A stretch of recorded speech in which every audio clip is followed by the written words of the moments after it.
Hello everyone. Last Sunday, I played in a 2 versus 2 live tournament with Go7 as my teammate. And now this tournament is not any tournament. It's hosted by Sold for Rent, and it's a crazy tournament. This guy, he's a mad scientist, and so the maps are wacky as hell.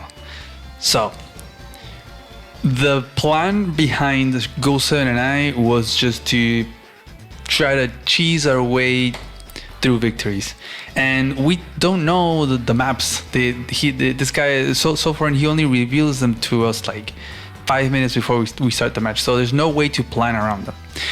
And the first round, which was the quarterfinals, it was this map.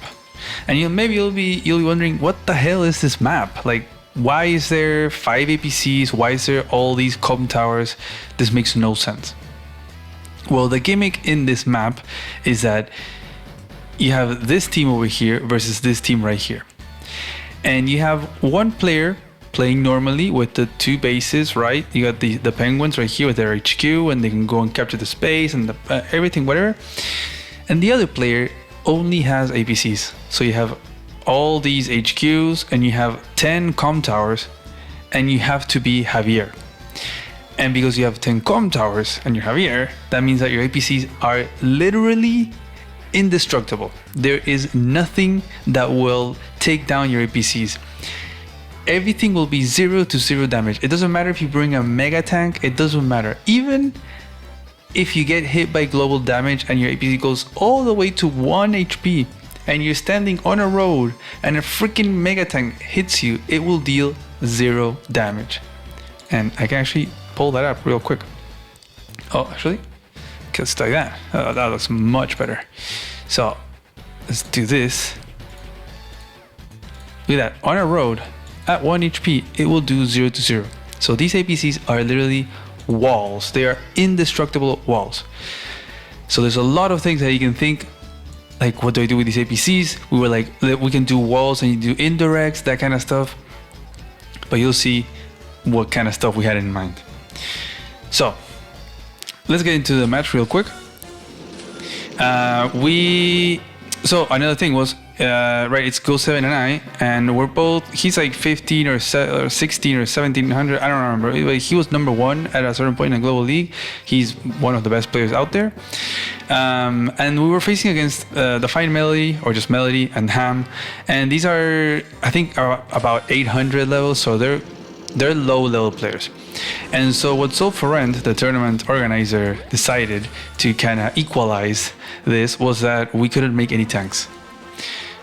And this is standard, or I guess it's like 1.5k for team games, but we couldn't make any tanks. I guess I couldn't anyways. I guess this gimmick map kind of nerfed that whole disadvantage a little bit of not being able to make tanks. But here go the APCs, right? Like, they just go choo-choo, there they go. And there's some clear FTA right here because they moved their APCs first, and they can literally sit them on the cities and stuff.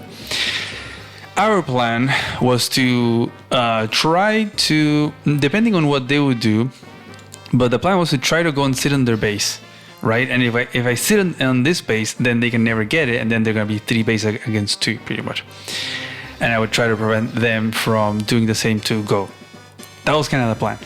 But Melody knew about this, and she sat there making sure that I don't do any of that kind of shenanigans. Another plan was to maybe go and sit in their HQs, like with these 2, and then in the long term, Go7 can get the infantry position and victory march and get those. As long as I have control of those HQs, then we can kind of have that as an option. But now these APCs, because they moved first, it was kind of a disadvantage. I was kind of scared that they could come and block us in. Like, you put 1, 2, 3 APCs, these blue ones, and we're blocked off. And the plan was to send 2 APCs over here to go for this base and, I don't know, do stuff. And then these 3 would go to do that, to do the 2 HQ sitting.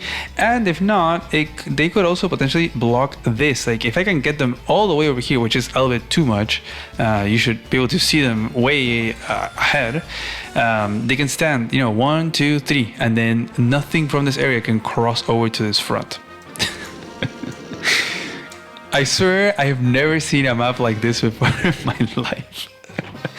It was just so funny, man. And this is live. We were playing it live. So yeah, just hilarious stuff.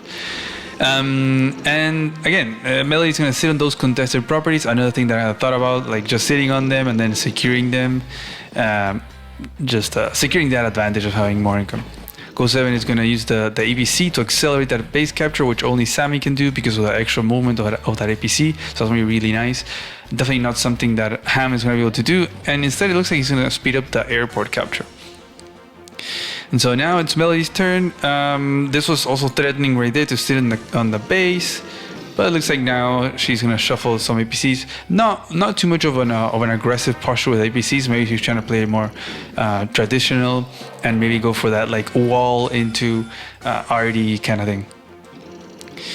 And then okay, yeah, they block off of here, so I can't go into the base. But this APC now sneaked in here, sitting on the city, and it can perhaps go and sit in the airport or block the airport if they kind of don't, like for example, if this APC goes to capture and this guy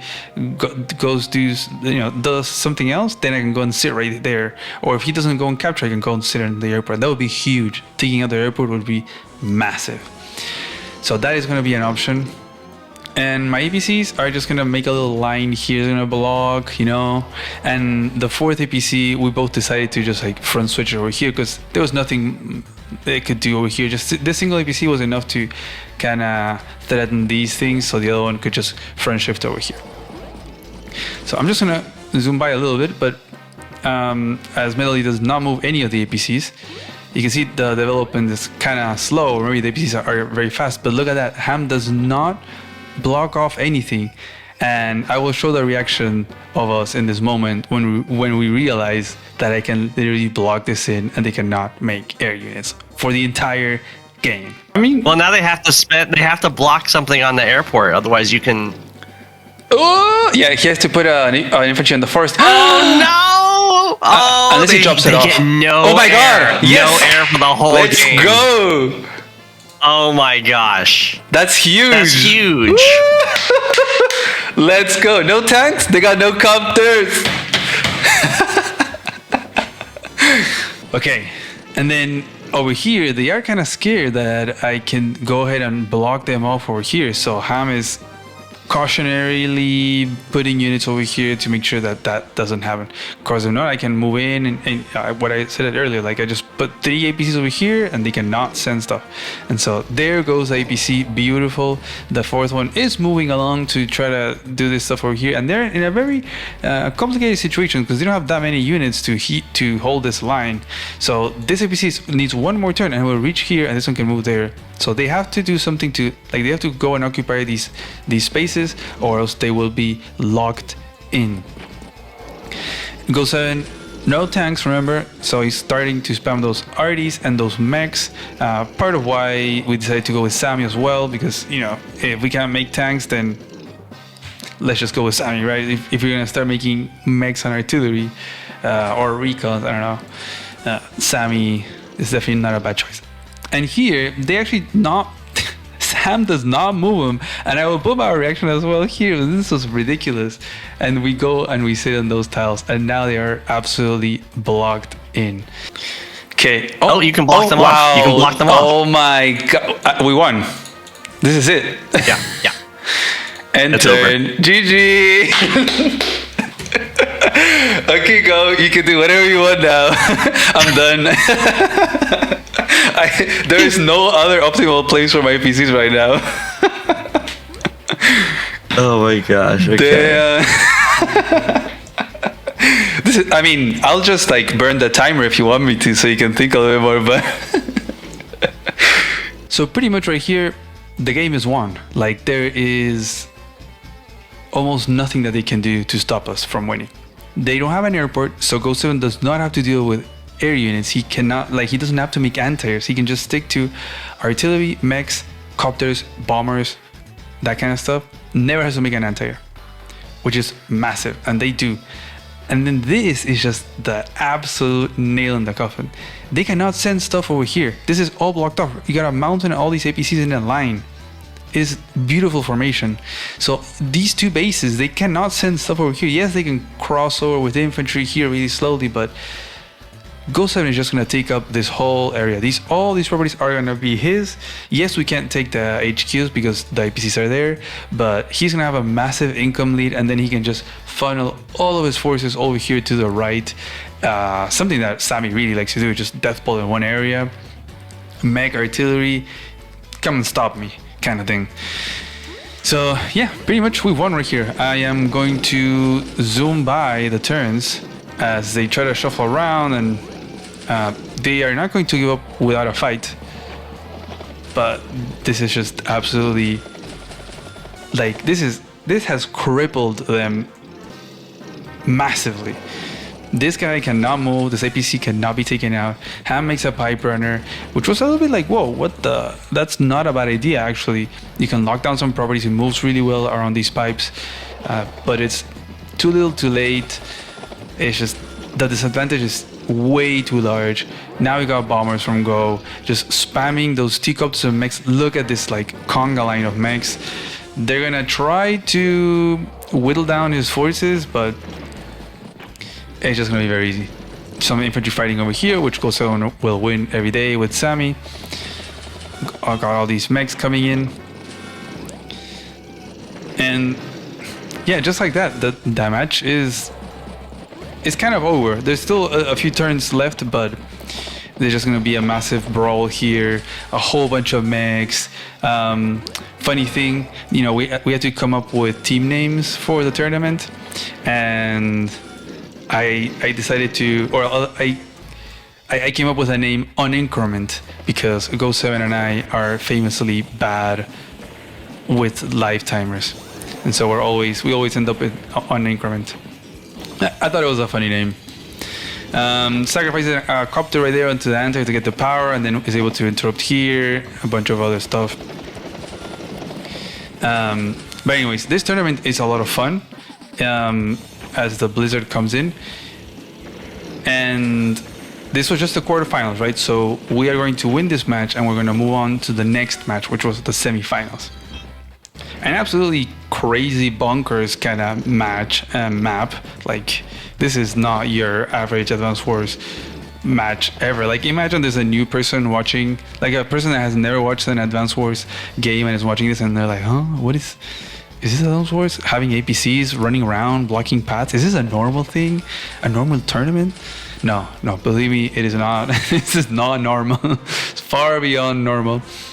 And it's actually very, this can get into a very stalemate kind of situation where this gets blocked off. Maybe they blocked off us as well, and then you're like taking forever. Or even over here, like, this is indirect hell. Like, Ham could just have like rockets and stuff. We were planning to send the rockets all to the roads to lock this down. It was just gonna be a big stare down of pipe runner, artillery, rocket kind of thing. Still with the massive income lead by Ghost 7. So even if we go to a day limit, we would win because we have more properties. There's gonna be a big massive brawl here. Those anti-airs were kind of scary, or I don't know. Ghost 7 was scared. I was like, bro, it doesn't matter. You're just gonna sacrifice them, and you have more mechs. Like, you have just more mechs coming in artillery. Like, you're fine. He really cares a lot about his penguins. He really does. Over here, HQ's not gonna get taken out, and yeah, again, they're not gonna resign very quickly. Got another pipe runner. Props to them for keep fighting, because, I mean, why not, right? It's a tournament. It's for fun as well. It's a funny gimmick. Might as well put up a little bit of a show. So it was cool. It was cool. Yeah, I don't know what I was getting to, but wow, this match was much longer than I was expecting. But there goes the rocket. More bombers, more mechs, more artilleries. You can see this big ball just moving slowly forward. Got the super going. My APCs are damaged, but it doesn't matter. And yeah, oh my god, this thing. Okay, finally, Ham resigns, and I'm just gonna zoom by. More rockets, more rockets. That's gonna be it. The resign by Melody. GG. This was amazing. Cheesing our way through victory here by blocking off the access point and the airport by the other players with the APCs, with the indestructible Javier 10 tower APCs. So much fun. So now let's move on to the next match. Okay, and in this one, this looks like a semi-normal, decent kind of map, right? Right? Sure. But if you look closely, look how many bases each player has. Just one. One single base per player. And an airport right here, but only one per team, right? So this was us, this was Go7 and I, and we were fighting now in the semifinals against Arya Hart and Chloe Box. If you watched APC that I hosted last year, you'll know them. Amazing players. They have their own team called Fireflower. And we were like, I think it was like tier 1 and tier 2 or tier 3. I don't know. I don't remember what was the setup here, but we were initially just going to do like Max and Eagle, some kind of thing like that, because you're going to have absolutely no infantry whatsoever. With only one base, you're going to make 2 or 3 infantry, the first ones you make, and then you're just going to start pumping out tanks every single turn. Because why would you save? Maybe you'll make a medium tank when you can, but you're just going to have 3 infantry. So Sammy is absolute garbage here. But there was one thing we saw while there was this massive lag, and we were like, what if? What if? You got this lander, right? You can make an infantry. Oh, I don't know why that is popping in. Oh, okay, that's weird. But anyways, you make an infantry, you load it up onto the lander, and you drop it off from the port over here to the right. Right? That's day 2. Day 3, you walk over to the city. Right? That's day 3. And you start capturing. Normal, a very convenient capture. Yes, you're skipping one property, but you're starting this capture that not only is in range of the HQ, but it is also a good capture route. Like you can go and back cap this if they actually defend their HQ or whatever, or over invest into defending it. But that's day 4 of standing and capturing the HQ by player 1 as well. So you got the turn advantage there. Turn 4. So they would have to, by day 3, be standing on the HQ or have 2 units in range to hit the HQ on day 4. That is crazy. That is incredibly fast. And so I am going to talk up a little bit more about this match than on the other one, because this one was a bit more complex. But the idea was to go one Sammy and the other one would go like Eagle, or no, I think Max. And so Sammy would go and put that pressure here, and then they would panic, or maybe we would instantly win because they wouldn't realize. That was the whole plan. We just wanted to cheese our way, right? We just wanted to win quickly and just cheese. That was the name of the game that day for us. But all of a sudden we were like, what if we go double Sammy? Because neither of the HQs are defended, and you get to make infantry day 1 and APC day 2 because of the 1.5k income. And the best one is player 1 because you get here, then you walk over here, and then they get the HQ, and then you can set an APC does like 2, 4, 6, 7, and then you do 2, 4, 6, and 7. You stand on the road, or you can stand on the forest. You can choose any of these 2 tiles, which limits the response that they can have to attack onto you. And so the thing, they had to move their day 1 infantry, like Arya Hart or Chloe Box. They have to move, instead of capturing, they had to move towards the blue HQ, or else they lost. Literally on day 2, if they start both capturing these 2 properties, we won. That was we saw that. It was like, okay, that is it. That is going to be the play. If they go and capture day 2, we win. They had to literally move off and get there. But the worst thing is that even if they do, like say Arya goes, she does day 1 builds, day 2 moves here with the infantry, day 3 cannot reach the HQ, and then the infantry steps on. And you need 2 units, remember.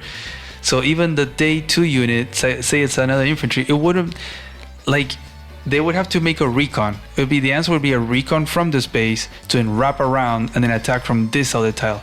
Because another infantry is not going to reach this mountain in 2 turns. It's a little bit complex, and I don't want to get too into the weeds of this, but the cheese was there, guys. The cheese was there. And we saw, okay, with double Sammy, perhaps we can go for this HQ instead. So if we both go infantry and APC, then this player can kind of go towards the middle, and if they successfully defend this, then we can just shift over and go towards this HQ, which is a little awkward to defend, right? So let's get into it. There they go. When you see people pick Sammy in a very bad Sammy map, you should definitely expect some cheese. So we had talked after the game, and they were like, okay, they picked Sammy, okay, weird, but they did not see this. Boom. This was absolute panic moment for them. They were like, okay, this is weird. And good for Arya for not capturing the city, because and this was really smart. Wait, this was amazing. She realized that she had to use the lander to boost the infantry so then it could actually sit on the HQ. And Chloe just goes to capture. And all this time we're thinking, okay, this cheese is going to work because we can start capturing and block, or we can go to the other one and we can block around the capture. But we never considered about this little boosty and the fact that Arya can sit on the HQ. We never thought about that. I don't know why. We were thinking about, okay, we can get there quick and they can't attack on 2 tiles. But she was smart. She was like, it's gonna be impossible. The only way to secure this is by sitting on the HQs. And that's gonna delay enough that then Chloe can come with recons or tanks or whatever. Because this is a massive damage to ourselves, right? Like, we're not capturing anything. We're just cheesing. We're just trying to get the HQ cap by day, 6 or 7. Go big or go home, that kind of expression. I don't know why that cost me so much to say, but whatever. You got the second infantry there for Arya, which is going to go and stand on the HQ. And this is when we were like, oh no, we need to adapt. I was like, we need to adapt. This is not gonna work. Like, we need to send all this stuff over here. This infantry finishes the capture, because even if I start fighting,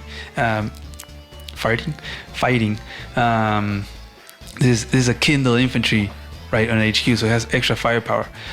I only saw, okay, if I drop off the infantry right here, it not only is in range of the HQ, but if Arya decides to attack, this was a bait. If she decides to attack my infantry, then I can win the battle, and I can also go and sit on the HQ, which would allow Go to then start the capture with the full HP infantry. And this infantry will be dealt with, and then it'll be very hard for them to stop the HQ capture from Go 7.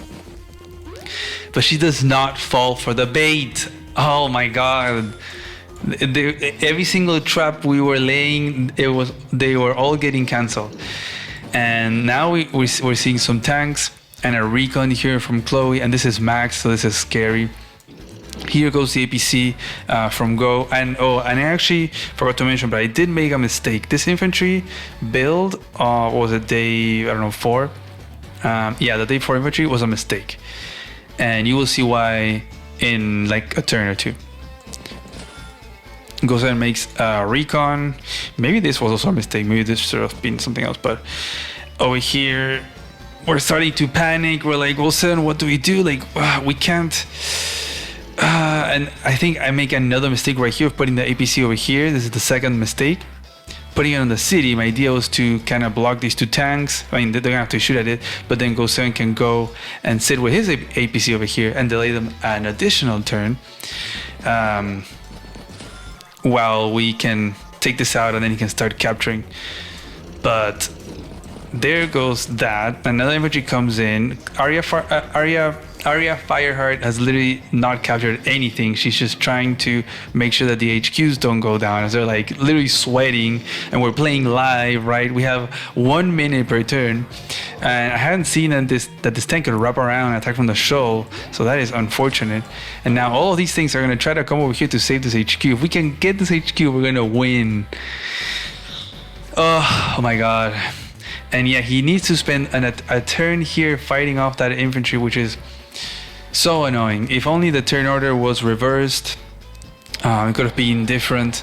But also, if this infantry was a recon, this is what I was saying before. If this was a recon, it would have been like somewhere around here.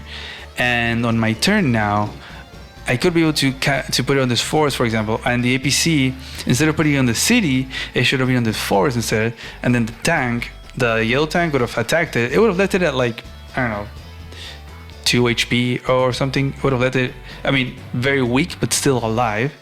And then that might have given us an extra turn for Go 7 to start the capture, right? Because he needs an extra turn. Imagine, right, if he started capturing this turn, we would have won. There's no way that they could break through. I could perhaps leave this infantry here. I'm not sure. Maybe not. Maybe the recon was needed and the APC alive was also needed. Because this max tank... Oh, no. I'm not sure. Anyways, I don't know. You guys can do the move planner if you want. But that infantry is going to deal 2 damage, and this tank is gonna shred this to pieces. I try to cheese again here by bringing back the infantry, be like, oh, maybe they don't realize that I can get the area HQ.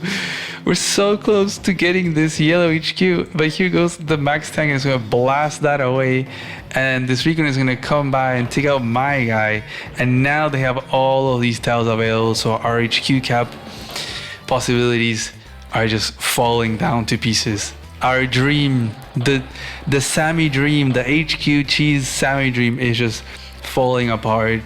The all plan A, plan B, improvising plan C, everything was just not working. From the blue HQ to the yellow HQ, a few misbuilds here, there, and the misplacement of the HPC, the APC. But it is over. The Sammy dream didn't go through, and we resign right here. That was it. Oh, I don't know why I just stopped there, but yeah, that was it. So GG, really well played by the Fireflower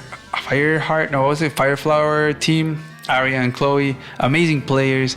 They play really well in sync, and they told us that they've been because we talked a little bit afterwards, and they've been practicing a lot together, which is very cool, honestly. They might be a team out there to be careful of in the future as more 2v2s come along, you know? But they have very good synchronization, they plan everything, and they have very good use of turn order, right? Because you can only move one and then the other, and sometimes the second player is blocking the first player from doing stuff. So they have that very clear, and they prep for that stuff.